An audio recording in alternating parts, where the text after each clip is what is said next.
can say things, but it's what their actions are and how they make you feel. And that's what I really, really wanted to bring together with Hit Talks and the team's intentions or the desires to really help you feel our intention, feel our love, feel our hope, inspiration and transformation to be able to share with you, because it's all about how people make you feel. And that brings me on to the next speaker when you talk about feeling, because when you meet people and you don't have to be in their, I was going to say in bed with them then, that's going to sound awful, isn't it? But you don't have to be in their environment that often. But you know that when you are together in the environment, that the vibration is the right vibration because you're there for service. And John is there. He is there to really spread love and service and joy and humour into the world, whether or not that's with his funny jokes or whether or not that is his singing. I'm not saying that we laugh at his singing because it's very, very good, but it's his whole intentions of actually bringing this inspiration into the world. So it's nice to reconnect with you, John, after many, many years. And thank you for being here at Hit Talks. I now give you 8 minutes, my friends.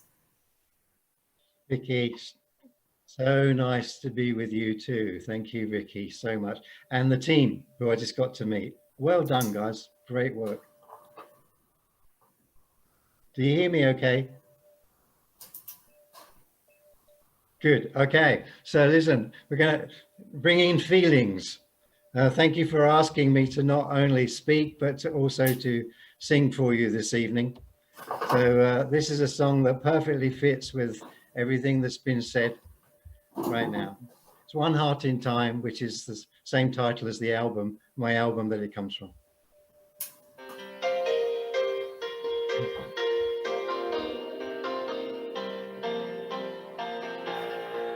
When I was small, my world was magic, but now I'm living in a troubled zone.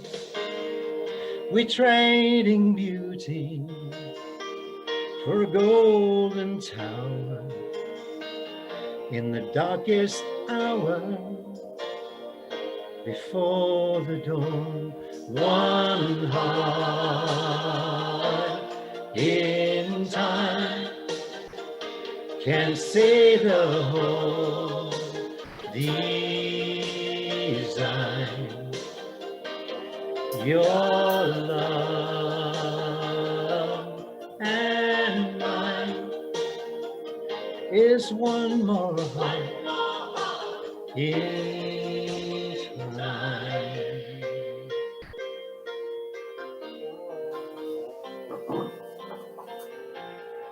The night is falling.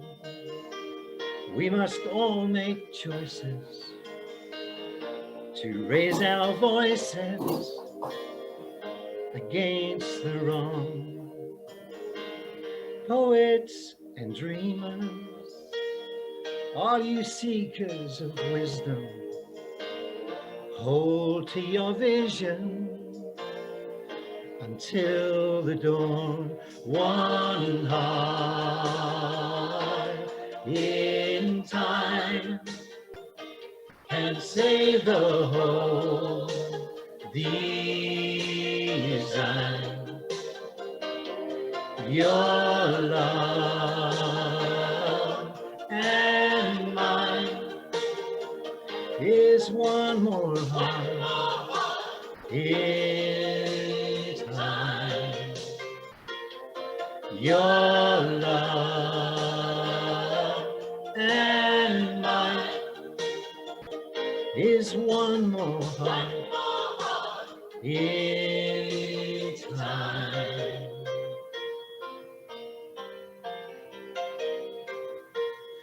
One more heart in time.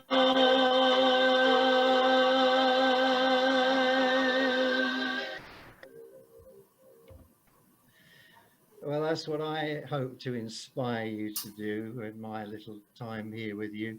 And especially I'd like to inspire you to trust in and believe in and develop your intuitive intelligence. So to me, intuitive intelligence is a higher sense faculty of what I consider to be our real intelligence. And it served me throughout my entire life. In fact, there was 2 occasions where it saved my life and the lives of those in my group at the time. The first time was in the Himalayas, when we were high up in the mountains and a storm came in, and my intuitive voice said, "Don't stay another night."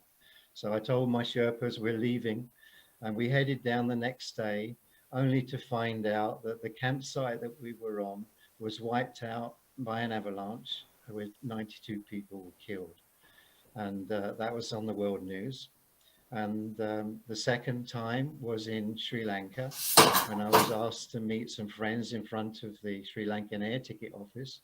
Had the same feeling, warning sense. I called them and said, "Can we change the day?" And they said, "Sure." So we did. And the very moment in time when we were meant to meet, the Tamil Tigers blew up the whole street. So that really made me pay attention to the value of our intuitive intelligence and the importance of developing it.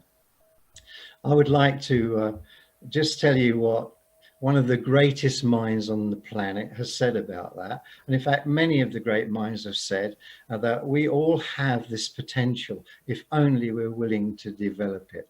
So this is what Einstein said: "The intuitive mind is a sacred gift, and the rational mind is a faithful servant. We have created a society that honors the servant and has forgotten the gift." I think it's so important in this particular time for us to realize the truth in that saying. There are children that I work with as a coach, a little girl called Ellie, who I was speaking to recently. And I was working with her in a little school called Nature Kids that a friend of mine had started. And she'd been thrown out of several schools because of behavior and learning abilities.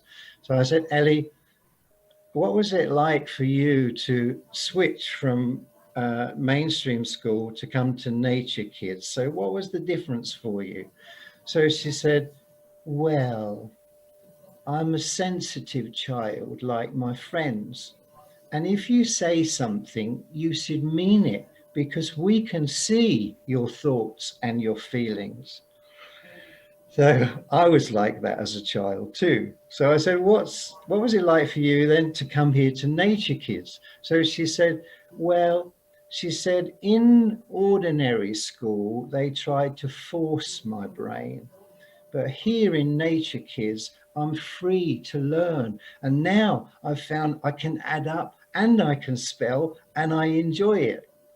So that relates so perfectly to my own personal life story and to the many, many people that I've worked with, including managing directors over the years that have been wounded in some way in the early days of their life, and yet always knowing instinctively, intuitively, I know that this interpretation of me, these judgments of me are not correct. Why is it that people don't see who I really am?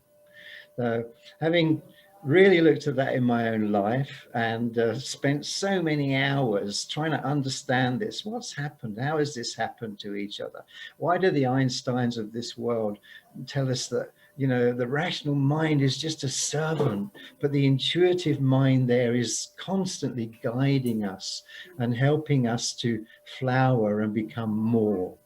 So intuition is a delicate sense. It's the masters say like this: it's like trying to lick honey from a razor's edge. Self-realization is like that. So what does that mean? It means that the razor's edge, if you like, is between the 2 hemispheres of the brain, the left and the right side of the brain. And the intuition sits in the heart, between the mind saying, "I'd love to, but what if?"